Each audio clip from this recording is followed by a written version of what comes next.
So just a very quick flight over the ventilation shaft here on Adelaide Road.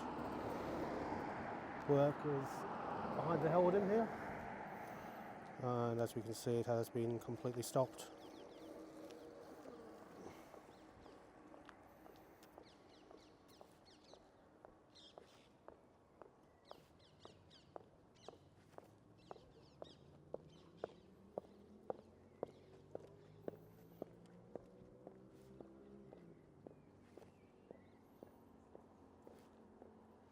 There's absolutely no works going on here at all now.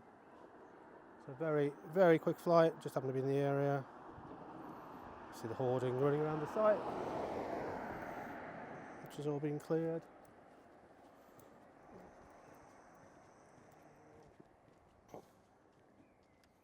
The only thing that remains actually is the work huts that must have been left in sight for when works do resume.